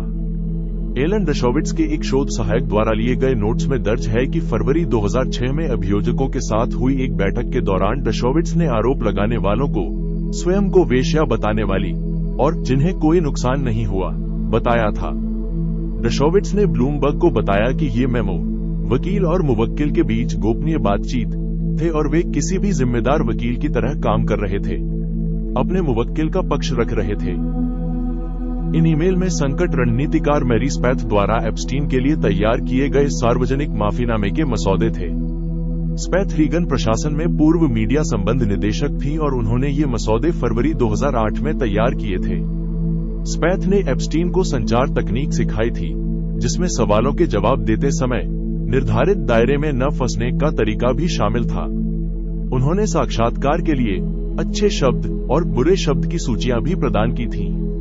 हालांकि एप्स्टीन ने दार्शनिक विलियम जेम्स का हवाला देते हुए और आतंक के क्षण के दौरान आत्मनिरीक्षण का वर्णन करते हुए एक मसौदे में रुचि दिखाई, लेकिन उन्होंने कभी भी व्यापक सार्वजनिक माफी नहीं मांगी। स्पैथ ने ब्लूमबर्ग को बताया कि उन्होंने अंततः इस काम से असहज होने के कारण इसे समाप्त कर दिया। हाउस ओवरसाइट कमेटी द्वारा जारी विज्ञप्तियां। सितंबर-दिसंबर 2025। सितंबर 2025 से शुरू होकर हाउस ओवरसाइट कमेटी ने न्याय विभाग से प्राप्त दस्तावेजों के बैच जारी किए और एक सम्मन के जवाब में एप्स्टीन एस्टेट से भी दस्तावेज प्राप्त किए। 2 सितंबर को कमेटी ने एप्स्टीन की 33,295 पृष्ठों की फाइलें जारी की। हालांकि अधिकांश जानकारी पहले से ही सार्वजनिक रूप से ज्ञात या उपलब्ध थी। एप्स्टीन एस्टेट ने 8 सितंबर से कमेटी को फाइलें भेजना शुरू किया, जिसमें एप्स्टीन को उनके 50वें जन्मदिन पर प्राप्त शुभकामना संदेशों का एक बंधा हुआ एल्बम भी शामिल था। 26 सितंबर को कमेटी के डेमोक्रेट सदस्यों ने 6 पृष्ठ जारी किए, जिनसे पता चलता है कि एप्स्टीन ने financier Peter Thiel, Elon Musk और स्टीव बैनन के साथ बैठकें की थीं। 17 अक्टूबर को समिति ने एप्स्टीन की संपत्ति से 8,500 पन्ने जारी किए। इनसे पता चला कि मियामी स्थित अमेरिकी अटॉर्नी कार्यालय के मुख्य आपराधिक अभियोजक मैथ्यू मैन्चे, जो एप्स्टीन के 2007 के समझौते के पीछे थे, ने 2011, 2013 और 2017 में एप्स्टीन के साथ व्यक्तिगत मुलाकातें की थीं। 12 नवंबर को समिति के डेमोक्रेट सदस्यों ने ट्रंप से संबंधित एप्स्टीन के 3 ईमेल जारी किए, जिनमें मैक्सवेल के साथ 2011 का एक ईमेल भी शामिल था, जिसमें एप्स्टीन ने ट्रंप को वह कुत्ता जो भौंका नहीं कहा था, क्योंकि ट्रंप ने एक पीड़ित के साथ मेरे घर पर घंटों बिताए थे। कुछ घंटों बाद समिति के रिपब्लिकन सदस्यों ने एप्स्टीन की संपत्ति से 20,000 अतिरिक्त पन्ने जारी किए। ट्रंप का जिक्र 1,000 से अधिक बार किया गया था। हालांकि एप्स्टीन के कोई भी ईमेल सीधे ट्रंप या उनके कर्मचारियों को नहीं भेजे गए थे। 14 नवंबर को ज़ेडियो ने 26,039 दस्तावेजों का एक खोज योग्य संस्करण प्रकाशित किया। दिसंबर में समिति ने एप्स्टीन की संपत्ति से तस्वीरें जारी की। 3 दिसंबर को इसने एप्स्टीन के निजी द्वीप से तस्वीरें और वीडियो जारी किए, जिनमें से एक में टेलीफोन के स्पीड डायल पर लिखे गए पहले नाम दिखाई दे रहे थे। 12 दिसंबर को इसने Trump, bill Clinton, Steve Bannon, Bill Gates और रिचर्ड ब्रैंसन सहित लोगों की तस्वीरें जारी की। 18 दिसंबर को इसने नोआम चोम्स्की और बिल गेट्स सहित अतिरिक्त तस्वीरें जारी की। एप्स्टीन फाइल्स ट्रांसपेरेंसी एक्ट के तहत न्याय विभाग द्वारा जारी की गई जानकारी दिसंबर 2025 में रिलीज होगी। न्याय विभाग ने एप्स्टीन फाइल्स ट्रांसपेरेंसी एक्ट द्वारा निर्धारित समय सीमा 19 दिसंबर 2025 को भारी मात्रा में संपादित फाइलों का पहला बैच जारी किया। इस रिलीज की द्विदलीय आलोचना हुई क्योंकि यह कानून की आवश्यकताओं को पूरा करने में विफल रही, जिसमें 500 से अधिक पृष्ठ पूरी तरह से ब्लैकआउट कर दिए गए थे। रिलीज के एक दिन से भी कम समय में 16 फाइलें बिना किसी स्पष्टीकरण के सार्वजनिक वेब पेज से गायब हो गईं। डिजिटल फाइलों में दोषपूर्ण संपादन तकनीकों के कारण आम जनता ब्लैकआउट की गई सामग्री को पुनः प्राप्त करने में सक्षम हो गई, जिससे ऐसी जानकारी सामने आई जिसे अधिकारियों ने छिपाने का इरादा किया था, जिसमें तस्करी गिरोह के सदस्यों और तरीकों के बारे में विवरण शामिल थे। अमेरिकी जिला न्यायाधीश पॉल ए. एंगलमेयर को न्याय विभाग के एक पत्र के अनुसार जनवरी 2026 की शुरुआत तक 1% से भी कम फाइलें सार्वजनिक रूप से जारी की गई थी। जनवरी 2026 में रिलीज होगी। 30 जनवरी 2026 को न्याय विभाग ने एप्स्टीन से संबंधित 30 लाख से अधिक पृष्ठों के दस्तावेज, 180,000 चित्र और 2000 वीडियो जारी किए। उप अटॉर्नी जनरल टॉड ब्लैंच ने कहा कि इस रिलीज से विभाग एप्स्टीन फाइल्स ट्रांसपेरेंसी एक्ट का अनुपालन करने लगा है और यह अंतिम बड़ी रिलीज होगी। संघीय अभियोजकों ने शुरू में 60 लाख पृष्ठों को प्रकटीकरण कानून के तहत संभावित रूप से आवश्यक बताया था, लेकिन न्याय विभाग ने केवल आधी मात्रा ही जारी की, ये कहते हुए कि अधिकारियों ने अधिक संग्रह करने में गलती की थी। प्रतिनिधि रो खन्ना और अन्य डेमोक्रेटिक सांसदों ने अनुपालन के दावे का खंडन किया और विभाग पर FBI के 302 पीड़ित साक्षात्कार बयान, 2007 की फ्लोरिडा जांच के दौरान तैयार किया गया अभियोग और अभियोजन ज्ञापन का मसौदा और एप्स्टीन के कंप्यूटरों से सैकड़ों हजारों ईमेल और फाइलें रोककर कानून का उल्लंघन करने का आरोप लगाया। ब्लैंच ने कहा कि व्हाइट हाउस का दस्तावेजों की जांच पड़ताल से कोई लेना देना नहीं था और एप्स्टीन से जुड़े प्रभावशाली व्यक्तियों के नाम संपादित नहीं किए गए थे। न्याय विभाग ने कहा कि जारी की गई सामग्री में नकली या गलत तरीके से प्रस्तुत सामग्री हो सकती है और अपने साथ जारी बयान में राष्ट्रपति ट्रंप के खिलाफ कुछ दावों को बेबुनियाद और झूठा बताया। विभाग ने विभिन्न कानूनी विशेषाधिकारों के तहत लगभग 200,000 पृष्ठों के साथ साथ बाल यौन शोषण सामग्री या पीड़ितों की पहचान बताने वाली सामग्री को रोक रखा था। अधिनियम के तहत संपादन के लिए स्पष्टीकरण आवश्यक था और आज तक फाइलों के साथ ऐसा कोई स्पष्टीकरण जारी नहीं किया गया है। न्याय विभाग ने पीड़ितों की पहचान से संबंधित जानकारी को संपादित करने में कुछ विफलताओं को स्वीकार किया है और कुछ जारी की गई फाइलों को ठीक करने की सूचना दी है। इसी तरह न्याय विभाग ने उन व्यक्तियों के नाम संपादित करने की बात स्वीकार की है जो अधिनियम के स्पष्टीकरण के अंतर्गत नहीं आते हैं, जब सांसदों को सरकारी सर्वर पर बिना संपादित फाइलों को देखने की अनुमति दी गई थी। न्याय विभाग द्वारा ये घोषणा करने के बाद कि वह व्यक्तिगत प्रतिनिधियों को सर्वर पर मौजूद फाइलों को देखने की अनुमति देगा, थॉमस मैसी द्वारा कुछ नामों को क्यों छिपाया गया था, इस पर दबाव डालने के कारण न्याय विभाग को FBI दस्तावेजों में सह साजिशकर्ता के रूप में सूचीबद्ध एक प्रमुख व्यवसायी लेस वेक्सनर का नाम सार्वजनिक करना पड़ा। संभावित अतिरिक्त अप्रकाशित दस्तावेज। एप्स्टीन सूची। एप्स्टीन सूची इस संस्था के अंतर्गत एक कथित दस्तावेज है जिसमें उन हाई प्रोफाइल ग्राहकों के नाम शामिल हैं जिन्हें एप्स्टीन ने युवा लड़कियों की तस्करी की थी। एप्स्टीन ने राजनेताओं और मशहूर हस्तियों सहित सार्वजनिक हस्तियों का एक सामाजिक दायरा बनाया था, जिससे यह दावा किया जाने लगा कि उसने इन सहयोगियों को ब्लैकमेल करने के लिए ऐसी सूची रखी थी और उसकी 2019 में हुई मौत आत्महत्या नहीं बल्कि अपने ग्राहकों की सुरक्षा के लिए की गई हत्या थी। ग्राहकों की सूची के अस्तित्व से जुड़े दावे एप्स्टीन की मृत्यु के तुरंत बाद सामने आए और बाद में 2025 में व्हाइट हाउस के पूर्व वरिष्ठ सलाहकार और सरकारी दक्षता विभाग के सहयोगी एलोन मस्क के एक ट्वीट के बाद इन्हें और अधिक प्रमुखता मिली, जिसे बाद में हटा दिया गया। मस्क ने आरोप लगाया था कि संयुक्त राज्य अमेरिका के राष्ट्रपति डोनाल्ड ट्रंप एप्स्टीन फाइलों में शामिल थे। ट्रंप प्रशासन के न्याय विभाग ने 7 जुलाई 2025 को एक ज्ञापन जारी किया, जिसमें कहा गया कि ऐसी कोई सूची मौजूद नहीं है और ऐसा कोई विश्वसनीय सबूत नहीं मिला है कि एप्स्टीन ने अपने कार्यों के तहत प्रमुख व्यक्तियों को ब्लैकमेल किया हो। हमें ऐसा कोई सबूत नहीं मिला जो बिना आरोप वाले तीसरे पक्षों के खिलाफ जांच का आधार बन सके। इस ज्ञापन पर राजनीतिक जगत के विभिन्न विश्लेषकों जैसे एलेक्स जोन्स और जॉन ओलिवर ने संदेह व्यक्त किया। इसी ज्ञापन में यह भी कहा गया था कि एप्स्टीन की मृत्यु आत्महत्या थी। एप्स्टीन की काली किताब या एप्स्टीन की छोटी काली किताब से तात्पर्य 97 पन्नों की उस किताब से है जिसमें नाम, फोन नंबर, ईमेल और घर के पते लिखे हैं। ये किताब एक पूर्व कर्मचारी ने 2005 में एप्स्टीन के घर से ली थी और बाद में इसे बेचने की कोशिश की थी। गॉग ने 2015 में इसका एक संपादित संस्करण प्रकाशित किया था और एक असंपादित संस्करण 2019 में 8 छन पर जारी किया गया था। संपर्कों की एक दूसरी किताब, जिसे कभी कभी एप्स्टीन की दूसरी छोटी काली किताब भी कहा जाता है, बिजनेस इनसाइडर द्वारा 2021 में प्रकाशित की गई थी और इस पर अक्टूबर 1997 की तारीख अंकित है। खोजी पत्रकार जूली के ब्राउन के अनुसार एप्स्टीन की तत्कालीन प्रेमिका घिस्लेन मैक्सवेल ने इस निर्देशिका को संकलित किया था, जिसमें मशहूर हस्तियों के साथ साथ एप्स्टीन के माली, हेयरड्रेसर, नाई और इलेक्ट्रीशियन के नाम भी शामिल थे। ब्राउन ने कहा कि तथाकथित सूची वास्तव में एक छलावा है और जब भी एप्स्टीन या मैक्सवेल किसी महत्वपूर्ण व्यक्ति से मिलते थे तो वे उनकी संपर्क जानकारी प्राप्त कर लेते थे और उसे इस फाइल में डाल देते थे। इसलिए यह बिल्कुल स्पष्ट था कि यह कोई गुप्त पुस्तिका नहीं थी जिसमें उनके सभी ग्राहकों की जानकारी हो। ये तो बस एक फोन निर्देशिका थी। प्रतिक्रिया और परिणाम। इन दस्तावेजों के जारी होने के बाद एप्स्टीन फाइलों में शामिल व्यक्तियों और संगठनों से संबंधित कई इस्तीफे, जांच और औपचारिक पूछताछ दुनिया भर में शुरू हो गई है। स्लोवाकिया के प्रधानमंत्री रॉबर्ट फिको के राष्ट्रीय सुरक्षा सलाहकार और संयुक्त राष्ट्र महासभा के पूर्व अध्यक्ष मिरोस्लाव लाजक ने 31 जनवरी 2026 को विपक्षी राजनेताओं द्वारा उनके इस्तीफे की मांग वाले संयुक्त बयान और मीडिया के बढ़ते दबाव के बाद इस्तीफा दे दिया। फिको ने उनका इस्तीफा स्वीकार कर लिया।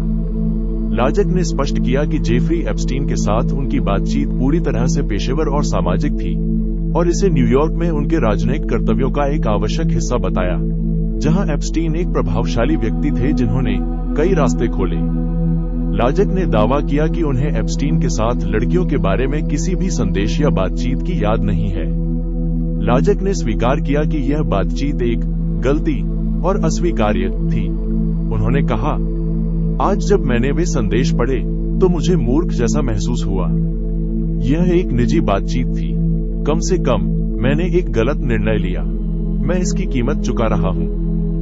1 फरवरी 2026 को ब्रिटिश पीयर पीटर मेंडलसन ने लेबर पार्टी की सदस्यता से इस्तीफा दे दिया ताकि फाइलों में उनके नाम से जुड़े होने के कारण पार्टी को और अधिक शर्मिंदगी से बचाया जा सके। 3 फरवरी को मेंडलसन ने हाउस ऑफ लॉर्ड्स से अपने इस्तीफे की घोषणा की, जो अगले दिन से प्रभावी होना था। उनकी घोषणा के दिन ही मेट्रोपॉलिटन पुलिस ने मेंडलसन के खिलाफ औपचारिक रूप से आपराधिक जांच शुरू करने की घोषणा की। डाउनिंग स्ट्रीट के chief of staff Morgan McSweeney ने भी मेंडलसन की नियुक्ति में सलाह देने की पूरी जिम्मेदारी लेते हुए इस्तीफा दे दिया। 1 फरवरी 2026 को यूएस आयरलैंड गठबंधन ने जॉर्ज जे मिशेल छात्रवृत्ति कार्यक्रम के नाम से जानी जाने वाली छात्रवृत्ति का नाम बदलने का फैसला किया, जो उन आरोपों पर आधारित था जिन्हें मिशेल ने नकार दिया था कि उन्होंने एप्स्टीन और मैक्सवेल के साथ मिलकर वर्जीनिया गिउफ्रे का यौन शोषण किया था।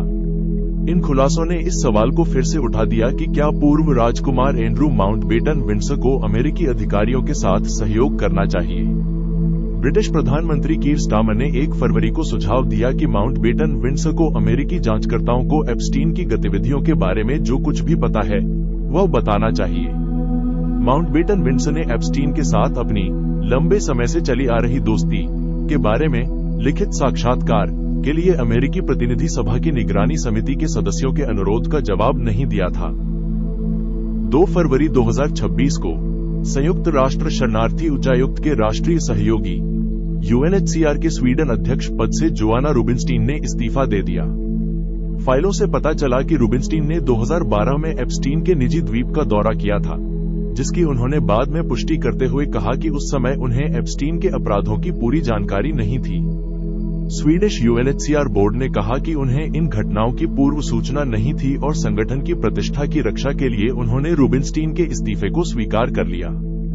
2 फरवरी को ही ग्रेसी मैंशन के बाहर विरोध प्रदर्शन हुए, जब फाइलों से पता चला कि न्यूयॉर्क शहर के मेयर जोहरान ममदानी की मां मीरा नायर 2009 के एक ईमेल के माध्यम से एप्स्टीन की घिसलेन मैक्सवेल के संपर्क में थीं। विरोध प्रदर्शन के दौरान कुछ प्रदर्शनकारियों ने लाउडस्पीकर में शर्मनाक के नारे लगाए, जबकि अन्य को तुमने हमसे झूठ बोला चिल्लाते हुए सुना गया। एप्स्टीन पर आरोप लगाने वालों के एक समूह ने खुलासे की आलोचना करते हुए एक बयान जारी किया, जिसमें कहा गया कि दस्तावेजों से पीड़ितों की पहचान करना बहुत आसान हो गया है, जबकि एप्स्टीन के समर्थक गोपनीयता का लाभ उठाते रहे हैं। प्रतिनिधि सभा की न्यायपालिका समिति के वरिष्ठ डेमोक्रेट सदस्य जेमी रास्किन ने मांग की कि सांसदों को फाइलों के बिना संपादित संस्करणों की समीक्षा करने की अनुमति दी जाए ताकि यह आकलन किया जा सके कि संपादन वैध थे या नहीं। प्रतिनिधि सभा की निगरानी समिति के वरिष्ठ डेमोक्रेट सदस्य कैलिफोर्निया के प्रतिनिधि रॉबर्ट गाजिया ने कहा कि न्याय विभाग ने समिति के 5 अगस्त के सम्मन का उल्लंघन किया है। एप्स्टीन फाइल्स ट्रांसपेरेंसी एक्ट के विपरीत, जो संपादन की अनुमति देता है, सम्मन में अटॉर्नी जनरल पाम बोंडी को समिति को एप्स्टीन की पूरी बिना संपादित फाइलें जारी करने के लिए कहा गया था, जिसमें कोई भी गोपनीय सामग्री और चल रही जांच से संबंधित जानकारी शामिल थी। उप अटॉर्नी जनरल ब्लैंच ने 2 फरवरी 2026 को कहा कि एप्स्टीन से संबंधित कोई अतिरिक्त अभियोग नहीं चलाया जाएगा। ब्लैंच ने कहा कि बहुत सारे पत्र व्यवहार, ईमेल और तस्वीरें हैं, लेकिन उन्होंने ये भी कहा कि इन सामग्रियों के आधार पर किसी पर मुकदमा चलाना संभव नहीं है। प्रतिनिधि खन्ना ने संकेत दिया कि यदि पारदर्शिता कानून का अनुपालन नहीं बढ़ा तो वे और प्रतिनिधि मैसी वरिष्ठ अधिकारियों के खिलाफ अवमानना या महाभियोग की कार्यवाही पर विचार करेंगे। सदन में बिल और हिलेरी क्लिंटन को गवाही देने के लिए समन स्वीकार न करने पर अवमानना का दोषी ठहराने के लिए मतदान होने की उम्मीद थी। क्लिंटन के वकीलों ने समन को अमान्य और कानूनी रूप से अप्रवर्तनीय बताया। डेविड ए रॉस ने स्कूल ऑफ विजुअल आर्ट्स के अध्यक्ष पद से इस्तीफा दे दिया। दस्तावेजों में अमेरिकी न्याय विभाग का एक मसौदा बयान शामिल था जिसमें एप्स्टीन की मृत्यु 9 अगस्त को बताई गई थी, जो उनकी वास्तविक मृत्यु से एक दिन पहले का दिन था। पूछे जाने पर न्याय विभाग ने कहा कि यह एक दुर्भाग्यपूर्ण टाइप था। सरकारी जांच। कई देशों ने इस खुलासे के बाद जांच की घोषणा की कि उनके नागरिक एप्स्टीन या उसके सहयोगियों द्वारा पीड़ित हो सकते हैं। 3 फरवरी 2026 को तुर्की के अभियोजकों ने एप्स्टीन से संबंधित हाल ही में जारी फाइलों की समीक्षा की, जो तुर्की के बच्चों की तस्करी के आरोपों की जांच का हिस्सा थी। अंकारा लोक अभियोजक कार्यालय ने दिसंबर 2025 में विपक्षी ई पार्टी के सांसद तुरहान चोमेस द्वारा फाइलों में एक संदर्भ को उजागर करने के बाद जांच शुरू की थी, जिसमें कथित तौर पर आरोप लगाया गया था कि एप्स्टीन ने तुर्की, चेक गणराज्य, एशिया और अन्य देशों से नाबालिग लड़कियों का परिवहन किया था। 3 फरवरी को लिथुआनिया के राष्ट्रपति गिटानस नौसेडा ने संभावित मानव तस्करी की कानून प्रवर्तन जांच का आह्वान किया, जिसकी घोषणा लिथुआनियाई अभियोजकों ने बाद में की, जब देश के मीडिया ने बताया कि कई लिथुआनियाई मॉडलों और कला जगत की हस्तियों के नाम फाइलों में हैं।